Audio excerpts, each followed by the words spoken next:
covering topics of the day, from politics to pop culture. This is Soapbox Talk on Channel 104. Hello, everybody. It's Uncle Rich along with... Good morning. Good afternoon. We're operating on Hawaiian... We're operating, actually, I think, on New Zealand time at this point. Running a little late. My alarm clock did not go off this morning. I'm guilty, and I was up till 2 a.m. last night on one of our sister stations doing a shoe. So that does very well. And got us doing jams after dark.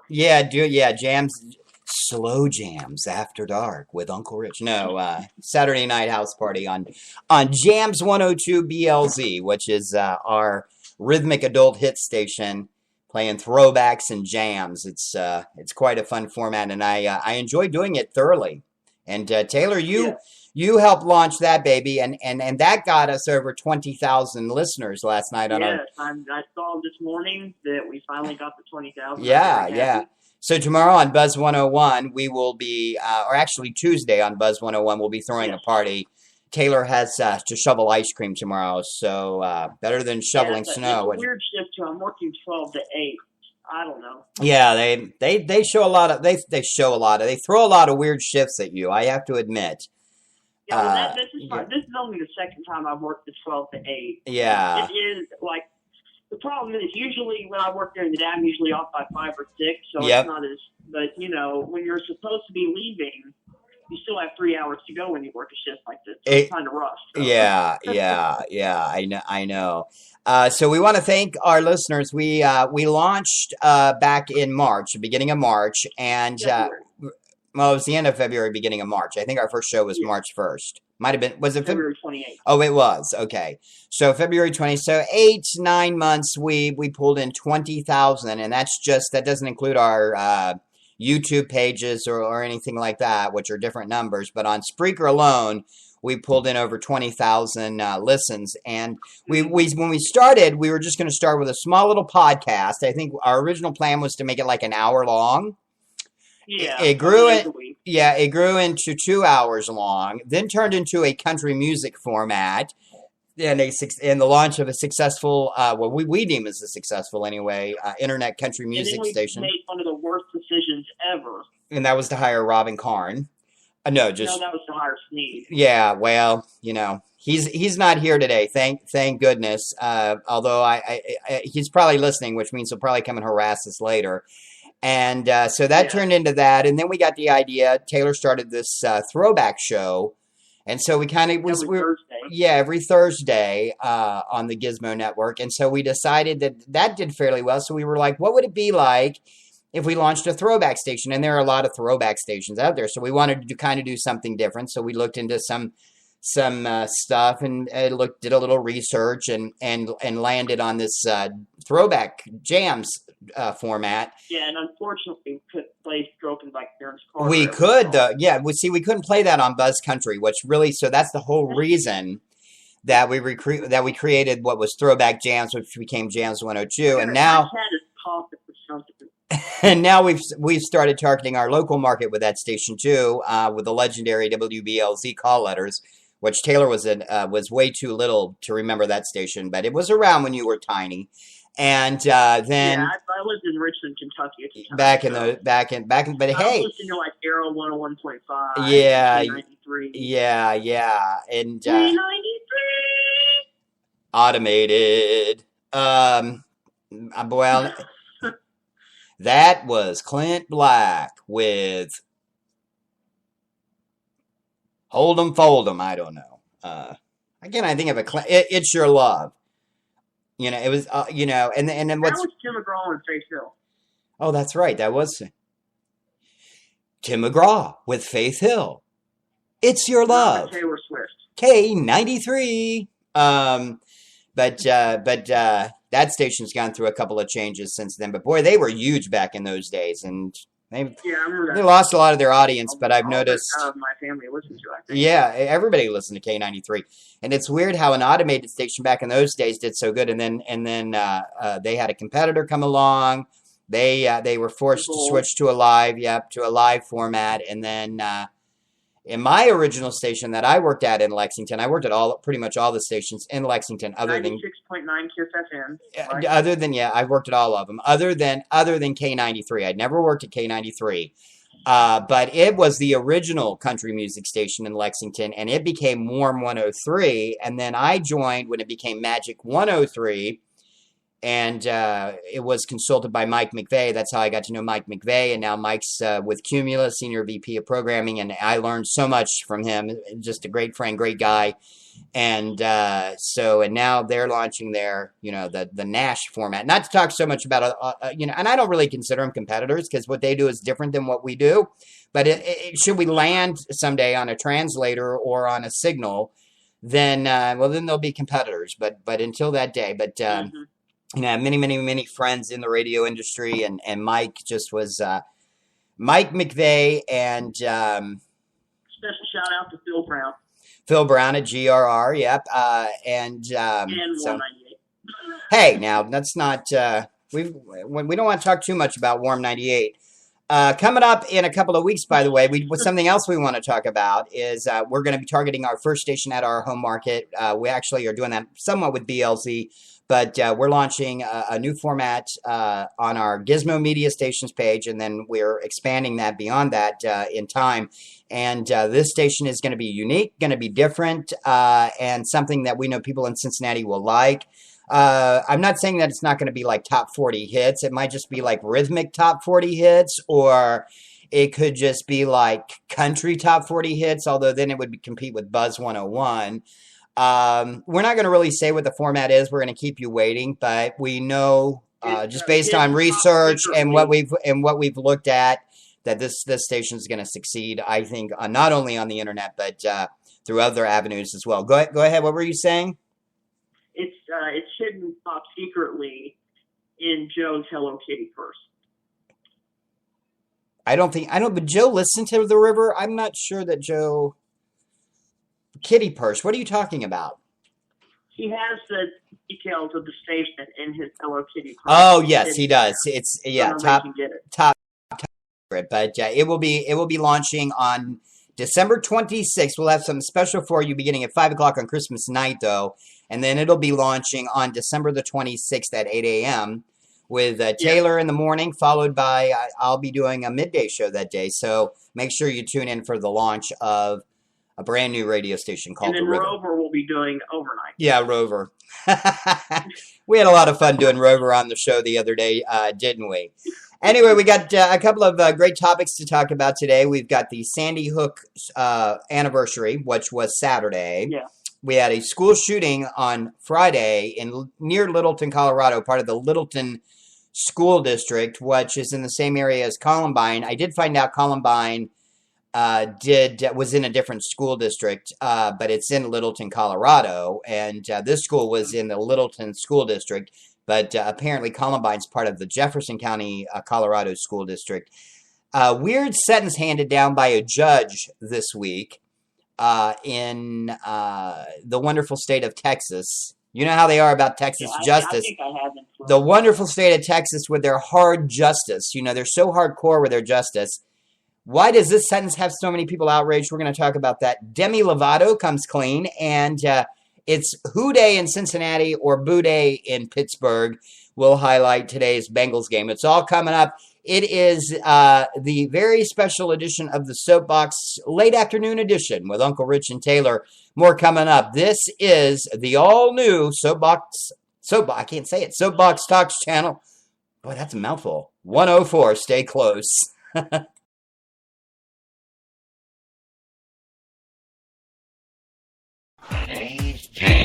This is the all-new Jams 102 WBLZ. Yeah. Welcome to the all-new Buzz 101, your home for today's new country.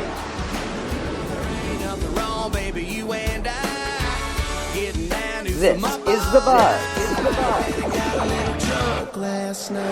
Fresh new country.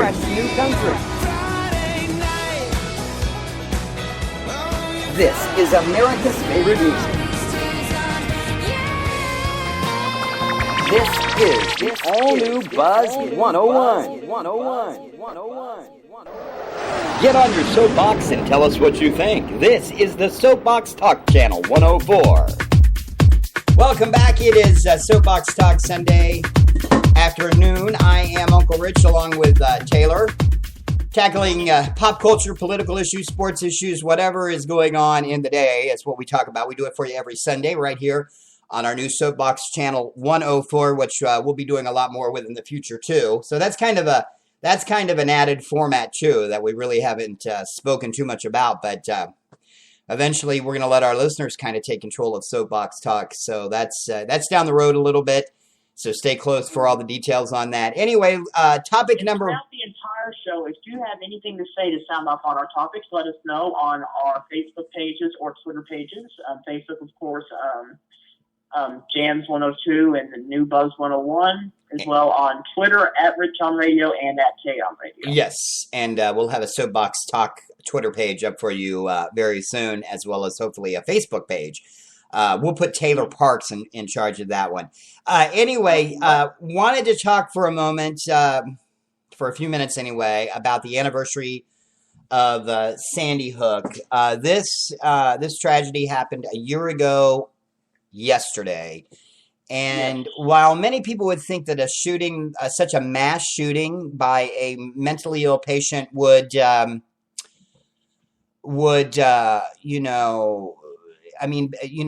a lot of sadness. It has in our country, but sadly, there have been, I don't know if you know this, Taylor, 25 shootings at schools since then. That is an average of a school shooting once every 2 weeks. And one actually in this area earlier this year. Yeah. But in this one, the guy actually took his own life. Shot himself. Yeah. At a prominent Catholic high school here on the west side of Cincinnati. Just stood up and shot himself. So what does all of this kind of say? I mean, it's just 25. I had no idea. I had seen the other day 28, and so I went back and I researched and I looked a little bit. It actually is 25. Not to mention that probably in the last 6 weeks.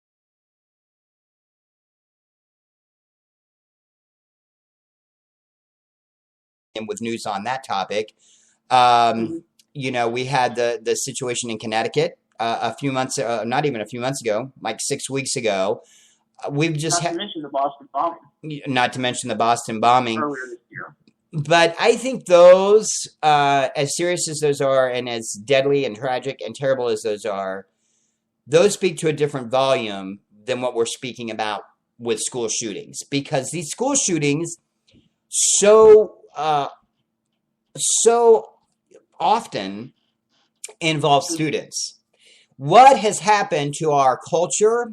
I mean, we're looking at the gun lobby here, and we're giving the gun lobby a hard time. And while I am a proponent of the Second Amendment, I agree changes do need to be made. I'm a centrist on this issue, just so you know, because many people because I think people tend to think Rich is just a full-blown liberal, and I'm not.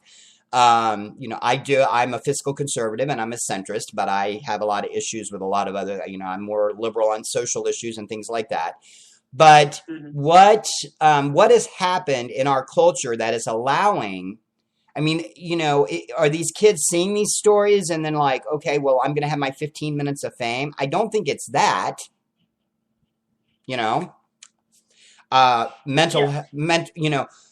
we're scared to tackle, topics such as mental health in our country tend to be taboo. People don't like to tackle it. They don't like to talk about it. They like to shove it under a rug.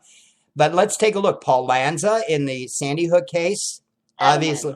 Adam Lanza. I'm sorry. Yes, I got that wrong. I was thinking of the guy in California that the security guard, whose first name was Paul Cianci, I think is his name. Thank you for correcting me on that. Adam Lanza, who clearly had some serious mental health issues that his family did not address. This kid the other day, a seemingly very normal kid, ironically on the speech and debate team, and I was on the speech and debate team in high school, won many awards. So, yeah, I was on the speech team too. I know people probably are like, "Oh man, that's Rich. He's crazy," but no. The point is that people look at issues such as mental health, substance abuse, and it's almost taboo in our country to either address it or talk about it, and it's just seemingly becoming a more and more bigger piece of the fabric of our society. And I think that along with dealing with these gun issues, that we have to sit back and we have to start learning to have a little more understanding, a little more acceptance, and start helping those who fall into these situations. Sadly, though, when you deal with a lot of students, sometimes it may be hard to get an idea of exactly what's going on. You know, I think maybe our teachers need a little more training when it comes to learning about these issues or seeing about these things. You know, some sort of cease and desist thing if there's like a shooting threat in the school or something. Well, the thing about it is this kid did from the shooting on Friday. This kid did have some warning signs in there. He had already had a falling out with a teacher. He had made some, many of the students have said, well, he was a socialist. He was, he was constantly black. He was very much to the left. And I've even heard people say that was his problem. I think that's ridiculous, first of all, because not every person who thinks to the left or every person that thinks to the right is an extreme radical. And I think it had more to do with the fact that this kid was a leader on his speech and debate team, and he got kicked off his team, and there was some sort of pent up anger, which, in my opinion, needs to really be looked into. Why did he have so much? I mean, in order to have that much anger and that much rage at a teacher, it to me it seems like it would have to stem from just more than that. And I'm not accusing anybody of anything. I'm not saying this teacher did anything wrong, but what I'm saying is it needs to be looked into, because something took a seemingly normal child whose mother was the watch captain of her neighborhood block, by the way, while her kid was building bombs in her home, Molotov cocktails. Something took this seemingly normal kid and converted him into something that became very unstable and very unsafe. And I'm sorry, but to me, some sort of element of mental health has to play a role in that. You don't just blow a noodle like that. And parents always say that their kids would never do anything like this, but then, Yeah. It's like, these parents really need to have it. It shows, some parents need to really have a better relationship with their kids because they don't know. Yeah. And I think it has something to do with that. And then, I live in a household full of people that love Xbox and play on the Xbox and play on the Wii.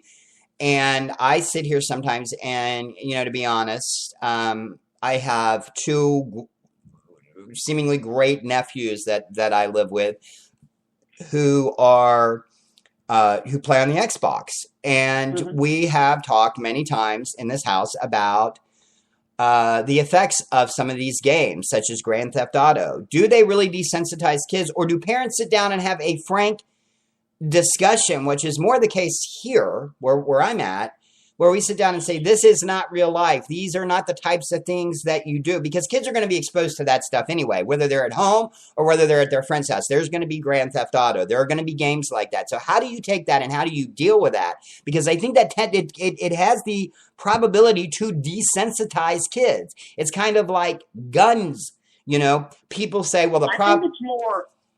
Go ahead. I think it's more the mentality of the child. Like, I've been playing games like that as long as I remember. My brother plays like Call of Duty and stuff like that. And I just think it depends on the person. And have you ever thought of picking up a gun and shooting anyone?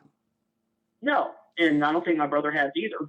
Yeah, I hope not. But the only thing that Grand Theft Auto has really taught me is I would be a terrible driver. That's all it's really.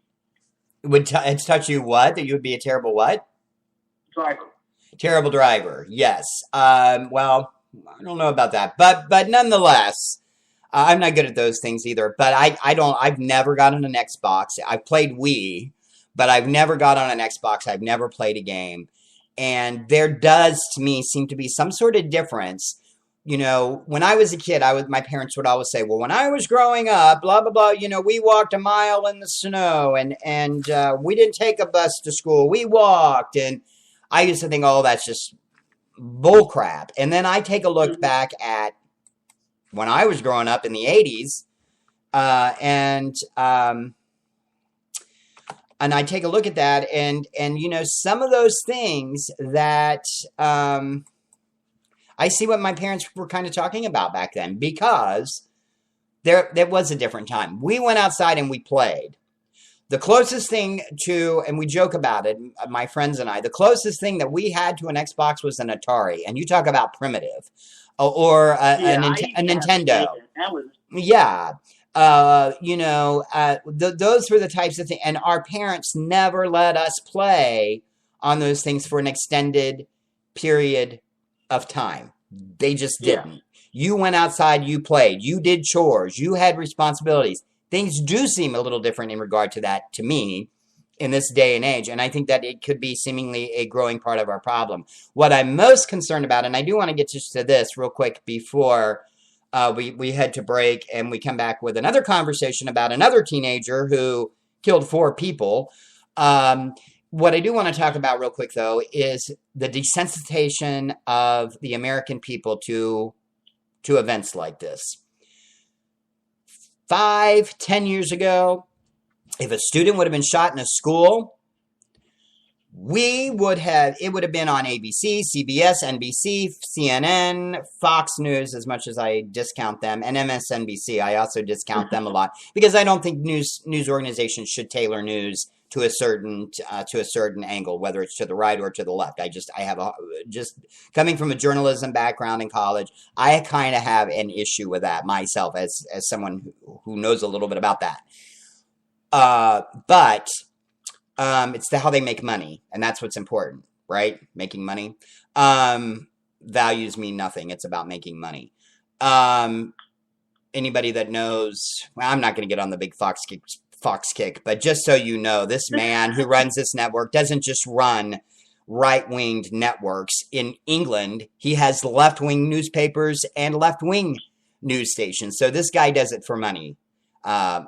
Rupert Murdoch. He does not do it because he wants to put forth a right-wing agenda. The person who founded the channel for him started MSNBC and actually does come from that kind of background, a more right-wing. But he also is he's a person that discovered Chris Matthews. But so there you go. So, you know, but just so you know, to me, it's a desensitization of our society to events like this. I had no idea that there had been 25 school shootings in Sandy Hook. Not a clue. I had seen, I can think of 3 or 4 that had been broadcast on TV, were mentioned, and then quickly they moved away from them. One of them, a friend of mine lives in Savannah, Georgia, and she had sent me something about a school shooting in Savannah, Georgia a few weeks ago. And I was sitting watching, you know, the AP, I was watching CNN, I was watching all the news feeds, I was watching Twitter, a lot on it on Twitter, because people in that community were tweeting about it, but there was nothing mentioned. And this was a serious, volatile, bad situation in Savannah, Georgia, where there were a lot of kids at risk, and it didn't even make it on any of the national news platforms. And I could not, and not just a kid, a bunch of kids were at risk of the entire school. And I didn't see anything about it. And I was stunned. I was bumfuzzled. I was like, this desensitization that we have at events like this is also contributing to part of this problem, because when these events happen, we don't talk about them. We tend to just, oh, well, there's another school shooting. This is killing our kids. This is hurting our society. This is forever changing the fabric of our country. And if we don't step up to the plate, if we don't look at the gun lobby, which, by the way, the NRA, I really want to blast them right now, not because I'm a left-wing nut and I think the NRA sucks, but because within an hour of the shooting on Friday, they placed an ad on the internet, on all the social media sites, advertising the sale of guns. What does that say about Wow. What does that say about that That organization has changed so much.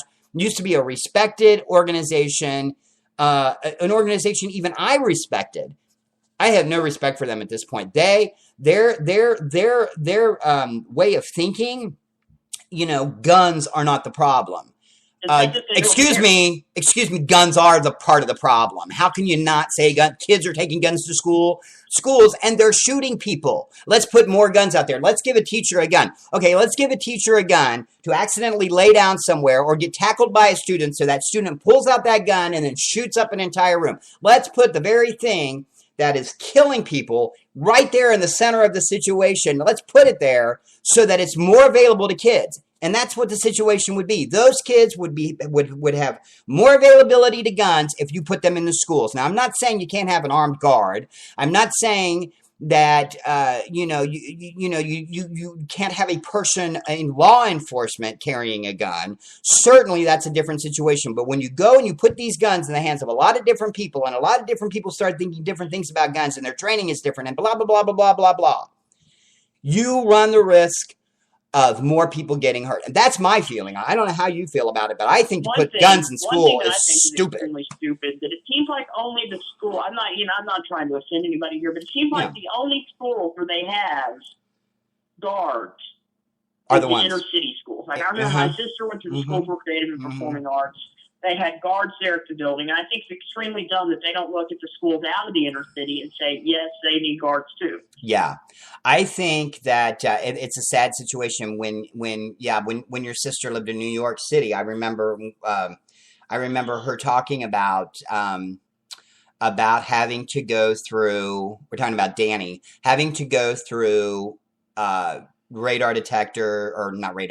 detectors, metal detectors, and things of that sort, to be frisked every day. And it's sad that our country has come to that. So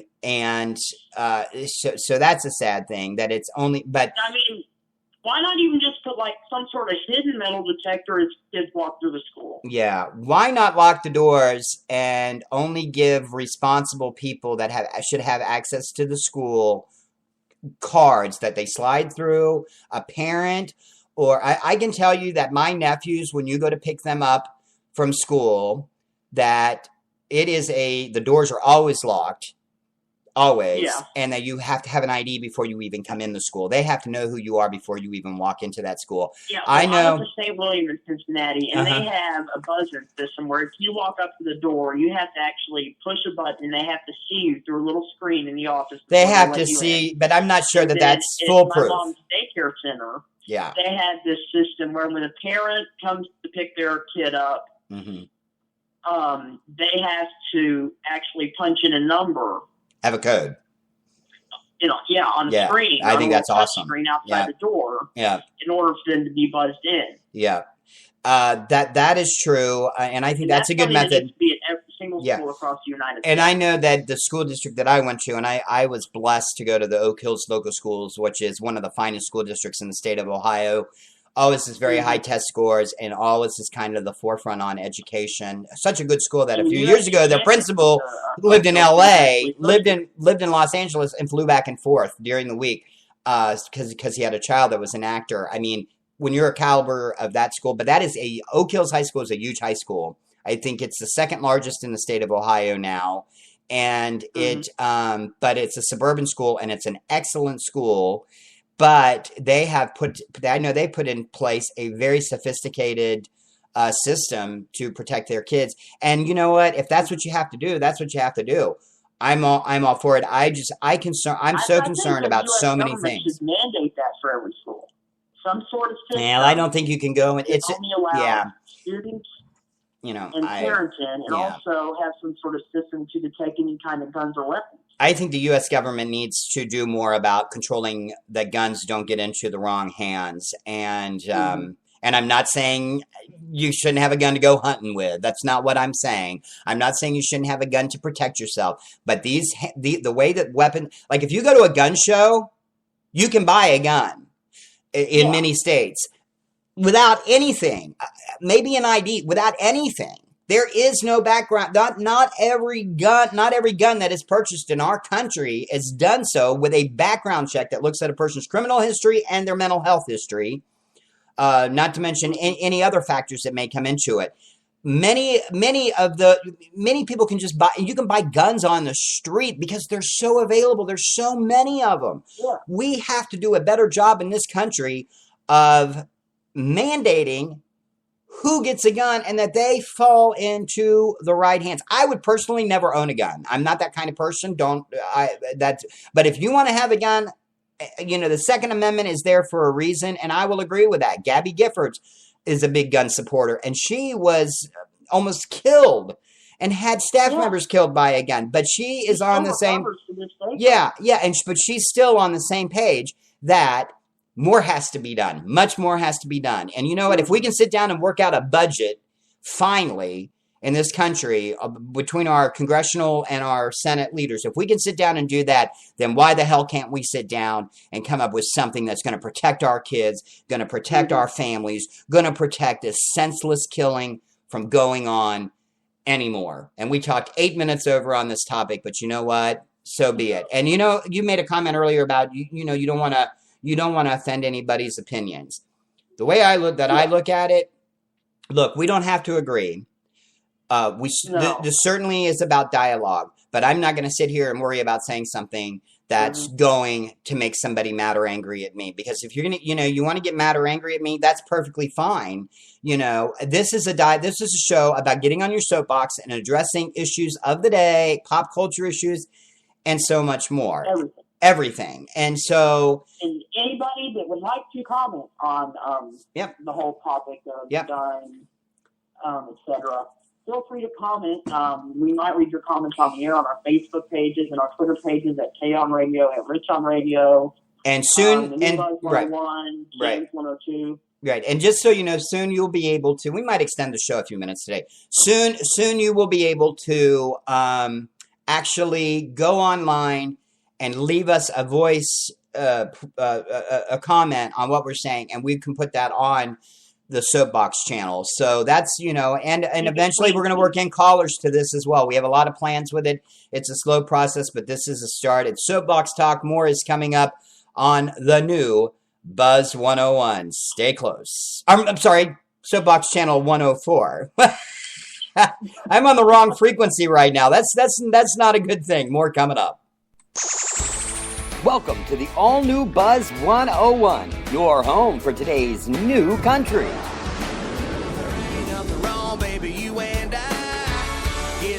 This is the Buzz. Fresh new country.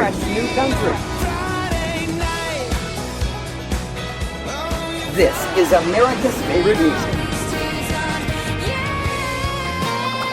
This is the all-new Buzz 101. We're the station playing everything that makes you move. From yesterday's throwback to today's jam. This is the all-new Jams 102 WBLZ. Yeah. It's Soapbox Talk with Rich, Taylor, and Robin on the new Soapbox Channel 104. And we are back on a very busy Sunday. Lots and lots and lots and lots of topics to talk about. It's Uncle Rich along with Taylor. It is the Soapbox Talk Show on Channel 104. Make sure I get that frequency, or not that frequency, that channel right. We don't have frequencies here, do we, Taylor? We have channels on Spreaker Radio. Today, talking about a lot. We were just talking about the Sandy Hook and the anniversary of that, and then combined that with the school shooting on Friday. Next, I want to talk about, let's talk a little bit. Are you there, Taylor? I'm right here. I'm making a post on Facebook. Oh, boy. Okay. Anyway, I want to talk next because we were just talking about the school shooting, and I think this really kind of ties into all that. Is this kid in Texas who got drunk. Wasn't the first time he'd been in court for an alcohol offense. Got drunk. Plowed down 4 kids, or actually killed 4 people. Countless others were injured. I think it was a total of 9, actually. And so he goes to court, And what I don't understand is people keep saying, well, this judge she's a great jurist. She certainly has done her job. But in hindsight, something was very amiss with a situation like this. As reported on CNN, and many people have also talked about it, she had sentenced just a year earlier an African-American boy who had punched someone with no intention of hurting them. This man fell, hit his head, and died. Sentenced this kid to 10 years in prison. This child, and before people go, well, it's about this is about an addiction. We'll talk about that in a second, because I definitely have some views on that. Yeah. Gives him 10 years probation and says, you need to go to this swanky recovery center in California, which I'm all about recovery. But she cited a psychologist who, by the way, they also had on CNN and sounded like a pure nut to me. You can go back. I'm pretty sure you can find that conversation on YouTube now. I don't even know his name. I don't even want to know that guy's name, because he sat there and just basically justified this child's behavior because he was a quote-unquote rich kid who lived in the affluent suburbs of Fort Worth, Texas. And I have to tell you, I'm very bothered by this story, because I think this is part of what's going on with why kids have no... How judge be for getting manipulated into giving this up? Well, the thing about it is I don't know that there's, they have codes for different illnesses, and I can't think of the exact name, DMSR or something like that, where they actually come up with codes for different illnesses. I've looked. I actually went and I searched, and I cannot find anything that talks about I've heard of influenza, which is the flu, but affluenza? I almost think it was come up with in somebody's head. How would you come up with that? And this psychologist the other night's on TV, and he said, well, he didn't kill 4 people. He didn't mean, and then comes back and says, well, no, he didn't mean to kill 4 people. This was an accident. If you drink and you drive, and you kill 4 people, that's not an accident. That's not an accident. And he had been to court, and as this guy put it, for a simple alcohol offense the other day. Not to mention he was caught in a vehicle with a half-naked 14-year-old girl, which if this was my kid, holy Jesus, look out. If that would have happened, this kid would have already been, I would have already had him in rehab. There would have been no question. What is it about these parents? But the argument was this kid had never been disciplined in his life, ever. Nobody had ever disciplined this kid. 13. Well, maybe he needs discipline.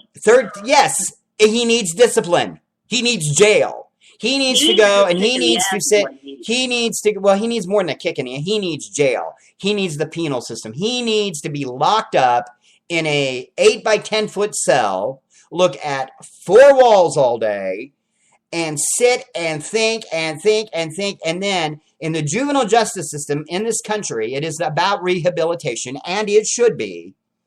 It is about rehabilitation. Rehabilitate this kid, because clearly you're going to send him to and believe me, I have no objections to, on a personal note, I have no objections to a person going to drug treatment. In fact, I would certainly think it is absolutely mandatorily necessary in this situation. It worked really well for several people in our family, including me. I've been clean 4 years. I went through rehab. I will admit it. I am proud of it. People can say what they want. People tend to look at addicts in a disfavoring light. I can tell you, I am a far better person. I am a renewed person. I am a person who has joy in life. I am a person who has come back and helped launch 4 radio stations, which is the love of my life. Love doing this more than anything. And I can tell you that had people not stepped up after overdose, Rich almost dying. And I went through a lot of crap when I was a kid, which I'm not going to even get into that because I put that in my past. It's gone. But I can tell you right now, had those people not done that for me, I would not be here right now. I would be dead. And if these parents at all love their child and they want their child to get better, why not step up to the plate and throw him in rehab? And I don't care if it's a swank. This could have been prevented. On all levels. There did not have to be 4 people killed. There did not have to be a 14-year-old girl in a vehicle half naked. You got to parent your kids. And these people clearly just, I really just don't even know. I can't imagine that this child was never disciplined. Who can even sit there and if you love a child and you care about a child, how can you just sit there and say, oh, I mean, are they so rich they had maids and nannies? Clearly somebody had to discipline. I have a hard time believing this child never got disciplined. An interview with the parents. Yeah, I would too. No, better yet, I'd like to see Nancy Grace interview the parents. Yeah. I can tell you that these parents claim they never disciplined their child. When your child threw something at you when he was 2, you didn't discipline him.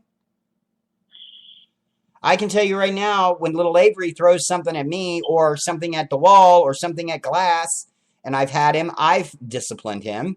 I can tell you that Kenzie is merely 8 months old and she's starting to learn the word no. How can you not discipline a child? How can you just sit there and just be so wrapped up in your wealth? I'm sorry, I don't buy it. I just don't buy it. I can't imagine that somebody could just sit by and let a kid just run rampant. We never, ever disciplined our child. It's just an excuse. And even if it's an excuse, now let your child pay. Because, 20 years probably for this kid may have been 10 or 15 in the long run. Let him go into that experience and let him come out and let him grow up. He's got to grow up. He's 16 years old. He needs to grow up. And you all need to grow up. I can't even understand the denial or the defense in this case. And the parents are at his fault is their son.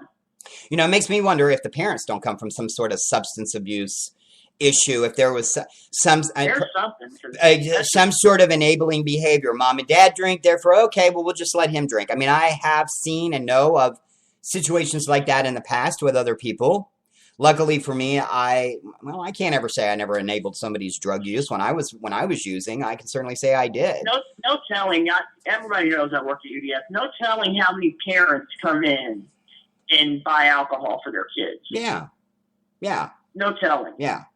And then even if it's not for their kids, if it's for somebody else. Yeah. Or some other random kid that told them to buy it. And what's really sad about this situation are the countless kids who have no money. Mm-hmm. Who also never got any. Let's keep in mind that a lot of people end up in the juvenile justice system because they didn't have appropriate discipline with their kids. How many other kids have ended up in the penal system, a juvenile penal system, because they didn't get discipline? How many? Seriously. They all did. Many of them did. Most of them did not have appropriate discipline, or they would not be where they're at. So what's the difference between a kid who didn't get appropriate discipline and a kid who got no discipline? Which I find hard to believe. There is none. There's no difference there. This was clearly and plainly stupid. Again, I've had a lot of things happen to me in my life. It has never, ever helped me for somebody to say to me, oh, poor Rich, this happened to Rich, that happened to Rich. That does never help me. What has helped me has been when people have said, you know what, Rich, you cannot make excuses. You've got to grow up. You've got to be a man. And I did. I went through recovery. And I'm just telling you, nothing is better than getting on the other side of that. Nothing. I cherish it every moment of every day, and it's a constant, it's never easy. It is a constant struggle. But every day I wake up and I thank God for another day. And I'm not trying to sound like Jane Velez Mitchell. She gets off on these rants too. And sometimes it drives me it drives me kind of crazy because she's like 18 years clean. Congratulations. But, I don't like to harp on that because a lot of people don't have that kind of time, and you want to be there to help as many people as you possibly can. And I think by being open about your recovery, you can do that. But let's not rub it, so to speak, in somebody who is, you can make it so that they look at it and go, wow, if he can do that, I can do that. But look, it's not like when you have 18 years clean or you have 4 years clean that just all your problems go away. You just learn how to deal with them. You know, I used to not be able to sleep at night because of horrible, painful withdrawals. I couldn't even sleep at night. I went weeks awake. Could have lost my mind. Could have done it. And I'm sorry for my dad when he finally quit smoking. Yeah, well, that's the one thing that I still do. I still have a crutch. So, and I do smoke. Don't judge me. But or judge me. It's okay. It is a problem. But by the same token, what I'm trying to say here is this kid clearly got the wrong sentence. It does not take much of any kind of decent individual to realize that what happened to this kid is not only an injustice to the 4 people that got killed, it's not only an injustice to the 9 people who got injured, it's not only an injustice to the entire state of Texas, it's an injustice to this child. He needs help.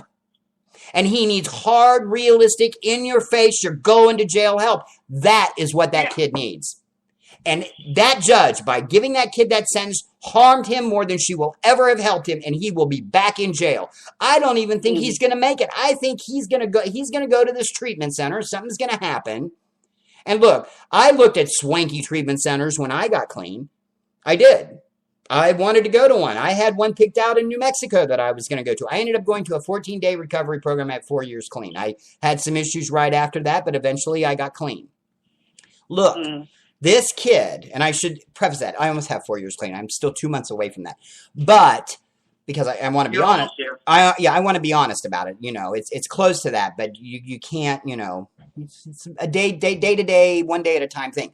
But anyway, this kid clearly needs help. And this judge handed down an injustice to the entire state of Texas, the entire state of, to every victim in this case, and to this kid. Flat out. And she may have been an excellent jurist up to this point, but she totally blew her career, and she's not running for re-election, which to me raises a lot of questions in my head.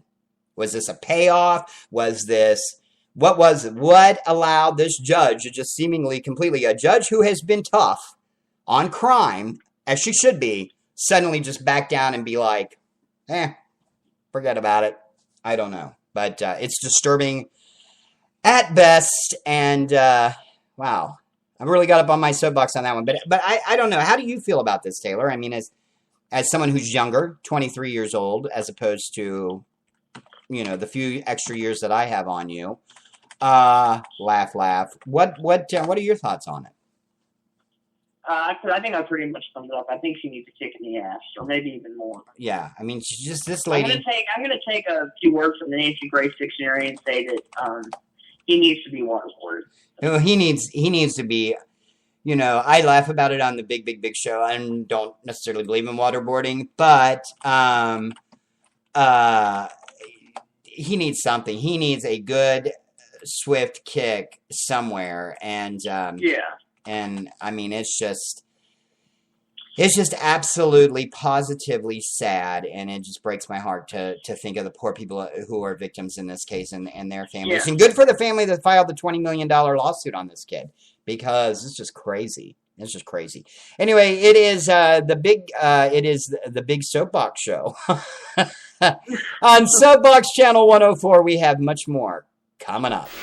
This is today's fresh sound of Buzz Country. Wouldn't have it any other way. These are my people. I'll be right with you. Hold on. I just want a little bit of everything. Na na na na.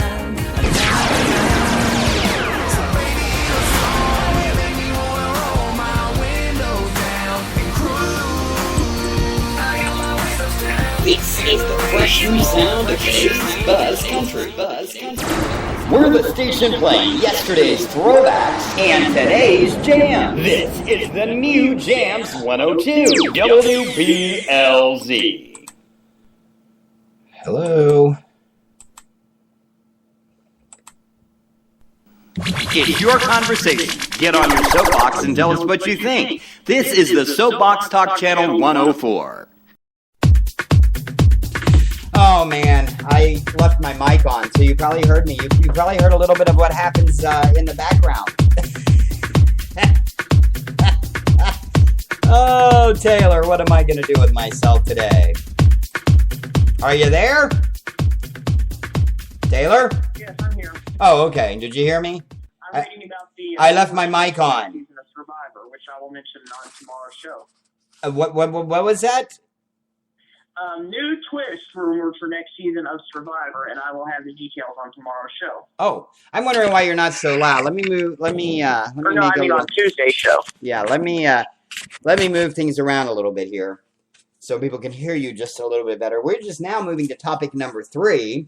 We'll try to make this one short, and then we'll move to our 4th topic of the day, and then we'll close out the show. Hooday! Hooday! Hooday! Hooday! Demi Lovato. We were just talking about this kid in Texas with a drug alcohol problem. Demi somebody that's actually gotten help and has risen above the problem. Exactly. Here you go. You got to love this girl. I have much respect for her because you have to remember this too as a young person. I don't know how old she was, but I know that apparently she was young. Yeah, I know that when she started on the Disney show Sunny with a Chance, that it had become rumored that she was a cutter, and that she did receive some flack from that because we have a media that tends to, I don't know so much that it's the media's fault. They report things and then people kind of just take them and twist them.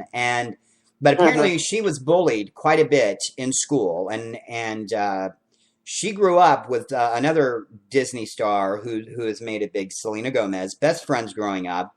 Selena Gomez herself. Both on Barney together. Yeah, both on Barney together.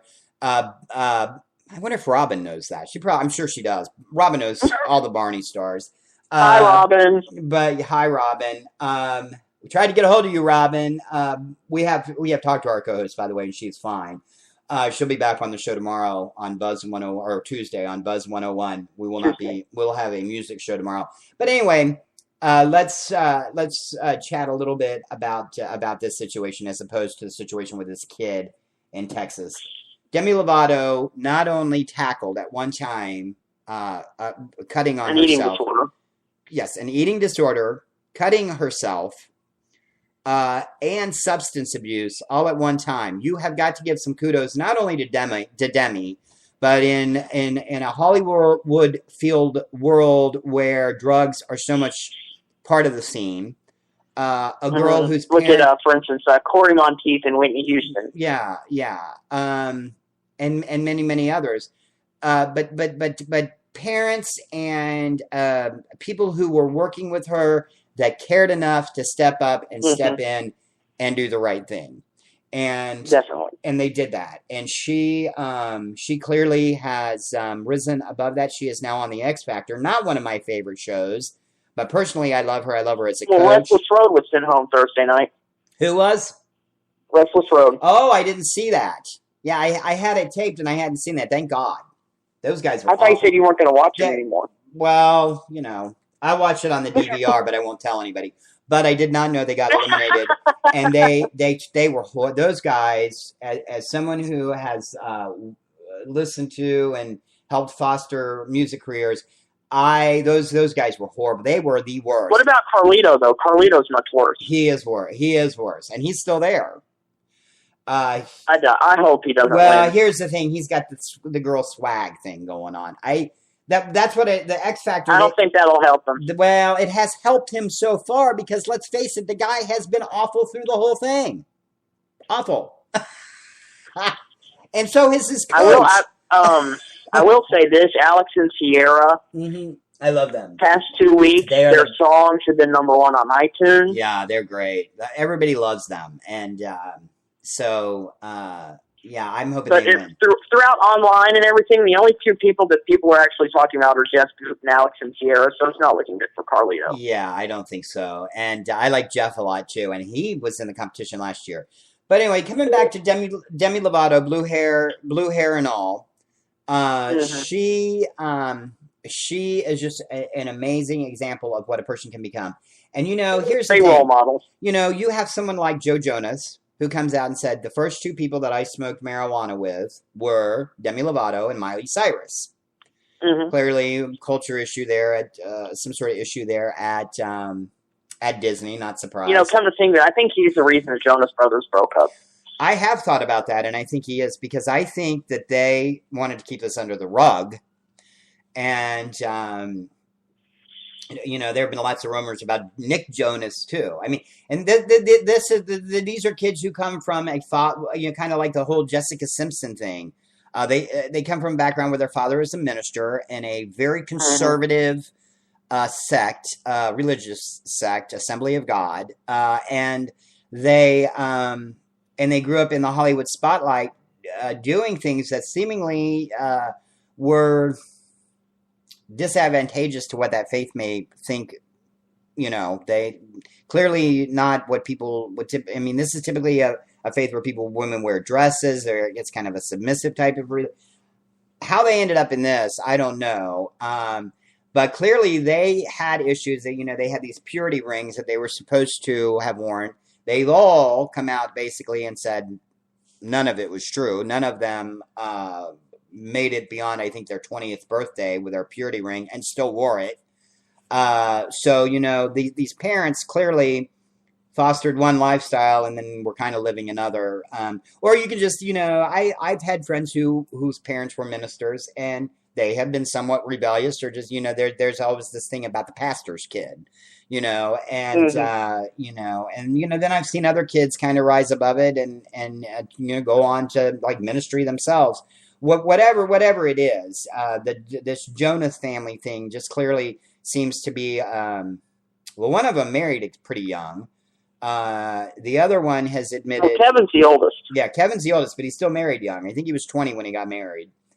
And then you have Joe, who, says he lost his virginity at age 20, which, by this day and age doesn't seem to be much, but still nonetheless, it's that he was wearing this purity ring and giving off this persona that he was, trying to be a positive role model for others while smoking pot and doing things like this. Clearly, there's an issue with that.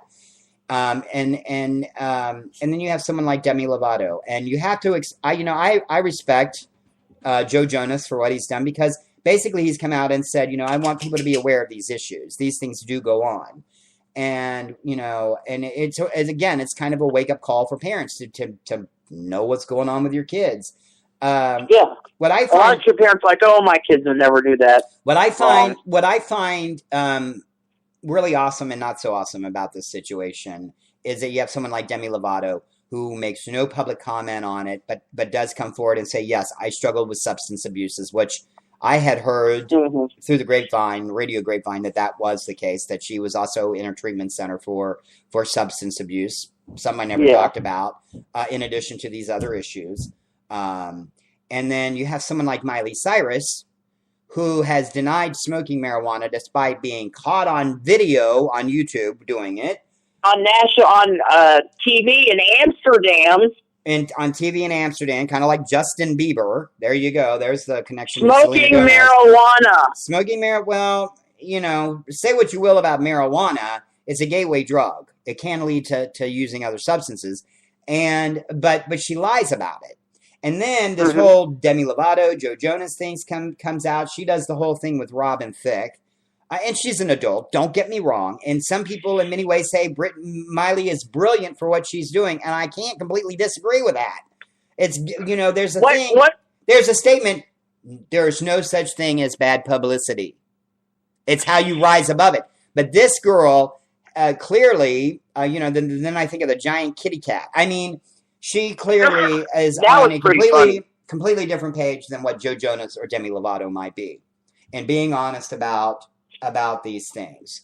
What upsets me about what happens, you see, I believe that some things that go on in the media lead to people to do this. When rumors get started, we have all these young stars that, kids are 15, that's, I think, what happened with Britney Spears is the media, spread all these rumors and she sort of had a mental breakdown. I think you have to look at credible. I think you have to look at credible media versus. There's a lot of non-credible media out there these days, and I think that fosters a lot more.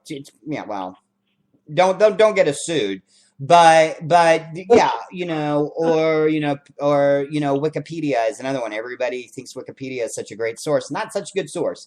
When you can go in and edit your own profile, not such a good source. But the thing about it is, in this culture that we live in, is that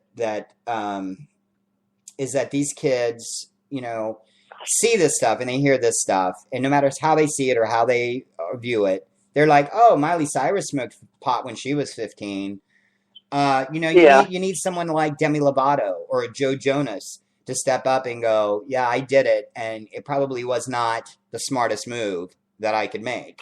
In fact, it was a stupid move." To me, there's just nothing more important than keeping a kid a kid. My mother fostered that in us.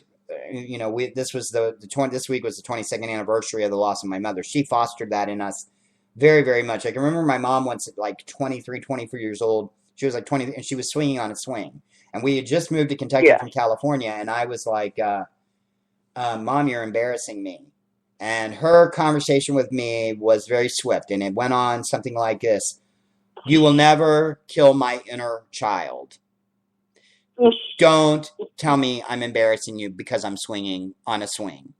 And at 7, you may not understand that. In your 40s, there, I was worried you were going to say Pole instead of no. In your 40s, you look back and you go, "Wow, what a great conversation to have with your kids," because every single one of us still has an inner child. But hold on to that childlike. I'm not saying be immature at 18. That's not what I'm saying. I'm just saying keep your childlike qualities, because it's okay to have some fun. It's not okay to have fun when you're doing the type of things that Demi has done in the past. Miley has done. Well, they've all done them, but at least they admit them. The Sprouse brothers. I was reading I saw something on them because the boys have always been huge fans of the Sprouse brothers.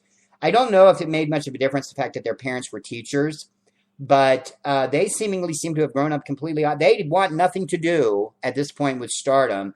In fact, Disney. One of them's working at a restaurant in New York somewhere. Yeah, working, I think, at a Subway. And one of them is the president of student council. They are the exact opposite. They are kind of the anti-Disney theme out there these days, because they saw what went on there, and you have to respect that too. Those are two guys that I think, and they probably eventually may get back into film, but those are two guys whose parents clearly said,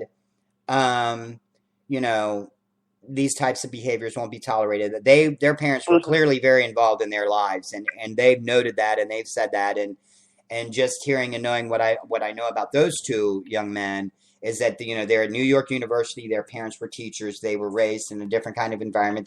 They're not far wing, right wing, or left wing. They're just kind of normal guys that grew up very normal, and it's hard to do that. And we come from a family ourselves which has had some fame involved, or we have a famous grandmother. We too have seen and known people throughout the years who that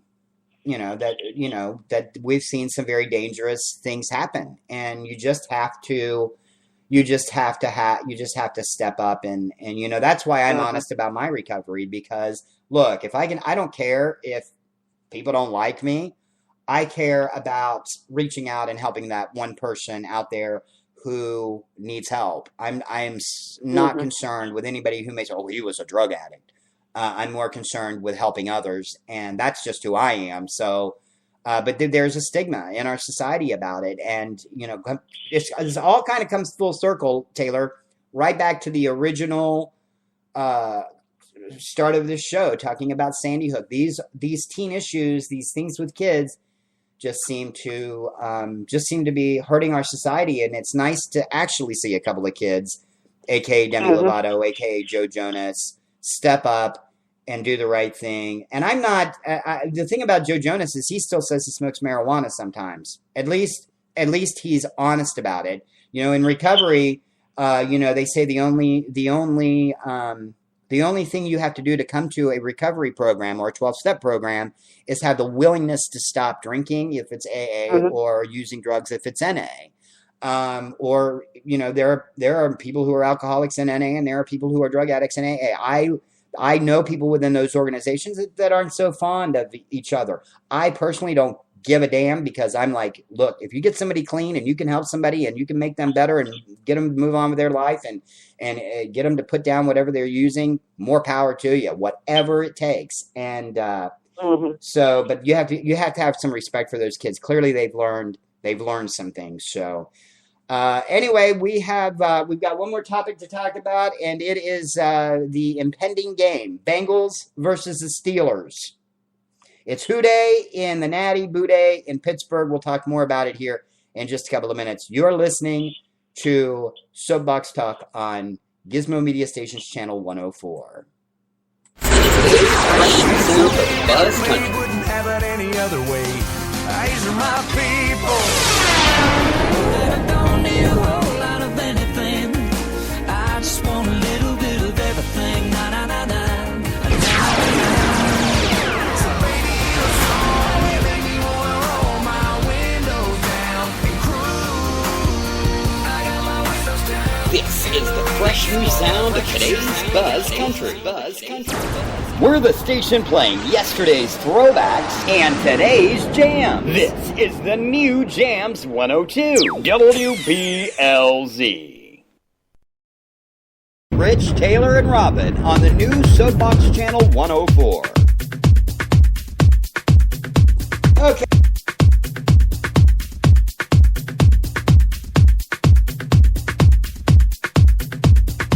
DVR would be cut off by now. Yeah, another.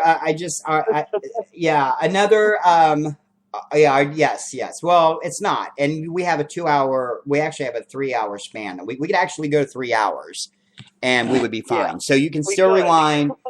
You can still rewind the show later and come back. And I am noticing some network issues with our provider. So because we know if we go off the air, we know it. So if you're having some problems and we're cutting in and out, it's not on our end, and we certainly apologize for that through our vendor that does that for us. Now, continuing the talk here, I want to talk a little bit. I thought it would be interesting the other day to tune into a Pittsburgh TV station and get their take on the Bengals. I do weird things at night, like sometimes I just like to. I like to see like what the other stations in other cities or one of the things you learn in radio is that people talk in different ways in various different cities. And I tuned into Pittsburgh TV the other night, and I noticed that people in Pittsburgh do have a distinct way of talking. They talk very fast. No, I'm not from Pittsburgh because I know I can talk fast. I'm from Sacramento originally, but anyway. I heard a little bit, so I got to see a little bit of that. But they came on their sports segment, and this was on WTAE, which is the Hearst station, which also owns WLWT here in the Natty. They came on and they talked about the Bengals and has some really good things to say. It was not the Bengals are weak. The Bengals we are going to kick their ass because we all know Pittsburgh. I think they're 5. I don't know. I think they're 5-9. I asked Michael earlier, and he was just like, they're not good. But the Bengals tend to lose to teams that struggle. This has been a problem with our team for years. But that's not what I want to talk about real quick. I want to talk real quick about Andy Dalton. I want to talk about him, too. Yeah, I'm sure you do. Do you have a thing Ben Roethlisberger has a nice ass. Yeah, well, you don't. So I guess you don't have a thing, Marge, for you don't have a thing for gingerheads, huh? Redheads. Do you have a thing for redheads, Marge? Not really, but Andy Dalton does have a nice nose. Oh, okay. Well, anyway, Marge shot everybody. She has to, of course, appear in the sports segment of this show. But the Bengals, 9-4. And this would make a 10-4, a double-digit season already, with just a couple more games left, and could set them up to have a bye week, the first week of the playoffs, which for the Bengals to accomplish this is huge. But the reason that I want to talk about, if they win this, they'll just be one game away from the AFC North championship. Yeah. We have an amazing offensive coordinator in this city by the name of Jay Gruden, and he's a great offensive coordinator, and he's been here for a few years, and I think he worked with Carson Palmer in his first year here, and Carson left because for a lot of reasons, and I have been very angry at Carson Palmer for leaving, but this past week I came to the realization that I may understand a little bit more. And it's been going on actually for a couple of weeks why Carson Palmer might have left. Cincinnati fans, by the way, this week I saw was the number 6 city in America for winning sports teams. Wow. Stunner. Because this city has notoriously had bad teams for years. We've had bad football. We've had bad baseball. Suddenly we got an owner for the Reds who actually had owned part of the St. Louis Cardinals, was a hometown boy. Many people knew that he had an interest in the St. Louis Cardinals. And he turned around and he bought the majority ownership of the team from, coincidentally, Taylor's former boss, or no, Taylor's current boss. Well, he's gone. Carl Linder's gone now, but his kids. He's not really my boss. Well, isn't Richard your boss? No, Cindy's my boss. Cindy's your boss, but I'm talking about the corporate level. Don't they have something to do with that? I'm sure they do. I have never seen anybody, any of the Lindners. And the Lindners have never come in and said, hey, can I have a double dip of mint and chocolate chip ice cream, is what you're telling me. That doesn't surprise me too much. But anyway, so he bought the majority of the Reds ownership, and he has worked very hard, although I was a little stunned by the firing of Dusty Baker. My dad's in Florida, and he didn't even know. Hi, Dusty. Yeah, you're Dusty. My dad's in Florida. My dad's in Florida, your grandpa's in Florida, and I told him yesterday, I was talking about the Reds, and he said, they fired Dusty Baker, what? And I was like, yeah. They made the playoffs several years in a row. We don't want to, there's something Pittsburgh's got on us, though. They did beat us in that one-game series. And but anyway, so I'm saying a lot of ahs and ums. Let me get to the point. Andy Dalton has been inconsistent. Yes, I will give you that. There are many people who call for Andy Dalton's head, and the Bengals are 10-4. Many of them are calling almost 10-4. Right, 9-4. Thank you, Taylor. Many people are saying he needs to be benched. They need to bench him. He's not any good. He's too inconsistent. He is inconsistent. I will give you that. When was the last time? Not lately. No. AFC Player of the Week. When was the last time the Bengals were 9-4?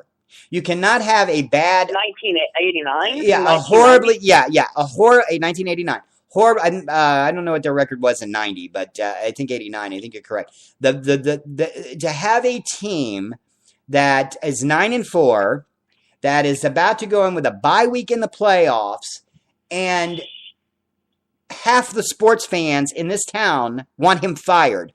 They say the Bengals will never get to the Super Bowl with Andy Dalton. This could be the year. Well, this could be the year. I'm not sure that it is, but in all honesty. But I think they're getting closer. Here's the thing. You change quarterbacks. What says you're going to get there? It's going to take you for this guy. This is the same kind of stuff that Carson Palmer got. Carson Palmer was an inconsistent player. Maybe more than Andy Dalton. Worse than Andy Dalton? Yeah, worse than Andy Dalton. Before that, John Kitna had inconsistency issues. It goes back to the coaching, and it also goes back to a town that reluctantly refuses to support its star quarterback. If I'm playing for a team, and every week I'm hearing how, you're a player, and they build you up for a lot, but if every week you're constantly hearing the people in this town don't like you, the people in this town want you fired, are you really, and you're gonna get them butterflies in your stomach? What if I throw an interception? It takes away from the player's ability to focus on the game, and it does not help you achieve any goals, and it does not lead you to a Super Bowl win. It leads you to a player who's frustrated and dissatisfied and eventually may want to leave, a.k.a. Carson Palmer. I had a similar discussion with Joe DiMaggio last week. Boy, I'll tell you, yeah. Hey, Charles Barkley, what's up? It's amazing how these people just keep dropping in on our show. What's up? What was that with Joe DiMaggio, who's been dead for how many years? You have all these conversations with dead. In case you don't understand the history of Charles Barkley on our shows, he comes on and talks about these dead characters that he has conversations with, from smoking too much of that White House or whatever it is, White Horse, I don't know. But Charles, I'm actually sitting here having a beer right now. With who? Ken Griffey. Ken Griffey. Okay. How you doing that? I'm sitting here, me, him, and his dad. Yeah, amongst dead people again. Anyway, his dad. Are you talking about Ken Griffey Jr. or Ken Griffey Sr.? Ken Griffey Jr. and his dad. Yeah. Well, okay, then maybe not dead people. But anyway. And Richard Nixon. And again, including dead people. But anyway, just so you know, look, ease off the guy a little bit. They're 9-4. They are doing better than they've ever done. A year ago, people wanted Marvin Lewis fired. And now, look, I mean, I love this town. I've lived here since I was very young. I am a native Californian. But I love this town. And Cincinnati is a great, great city. And I know what it stems from. Psychologically, it stems from the fact that you have so many unsuccessful teams and you just eventually you want to get there. But this town is on the verge of some very big things in the future. With a relaunch of the Reds, although I think they're going to struggle here for a while under this new coach. I'm not so sure that was a wise move. But look, we have the 6th best sports town in America now, based on polls. That is a huge progress for a town that was at the bottom of the list for many, many, many, many years, and just take it with a little bit of joy. So when you sit down tonight and you get ready to get your hooday on, when Palmer throws a first not Palmer. Now I'm talking about Gone. My Bengals fans. Yes, I know. I was just sitting here thinking maybe the sports thing isn't such a good thing for me. But no, look, lay off. My point is lay off. Leave Andy Dalton alone. My future as a sportscaster is much like our signal. It keeps getting lost. But anyway, go ahead. At least I'm not like the Bengals game a couple years ago. Your dad. The quarterback got sacked. And when my dad heard the word sack on TV, he wanted to know what it was. Yeah. So he looked at the preacher and said, "What's a ball sack?" And that story still gets told at church on Sunday. Speaking of church, you have to go at 5:00, and speaking of me, I've got to go get ready for a Bengals game. So hooday. It's a very special week of holiday editions of the big show leading up to Christmas. Yep, and we'll have more Santa 103 this week. Santa 103 has kind of been we've had some other things going on. We'll be getting some holiday music to you many days this week, so make sure you stick around for that. Thanks for putting up with my horrible sports talk. Yeah, and a quick preview this week. But go Andy Dalton. Anyway, go ahead. Huh? Go ahead. I said go Andy Dalton. An interview with Tony Claus. Yeah, Tony Claus. Santa's brother is going to be on the show and a lot more. It's all coming up on the big show on Buzz 101. Roy Sweeney. Special celebrity interview coming up that I'm real excited about. I'm excited to find out what they do in Alabama for Christmas when we talk to Roy Sweeney, by the way. And yes, in addition, what about Kim Jong-un? Santa Claus. Is Kim Jong-un going to come back this week? I hope so. Yes, Kim Jong-un will be back. Rob Ford has some gift ideas. Yeah, now there's a guy that wants to be a future sportscaster that probably has a more promising chance at it than I do. I'm just saying. But anyway, this has been Soapbox Talk. Thanks for listening. We will see you next Sunday right here on Gizmo Media Stations Channel 104.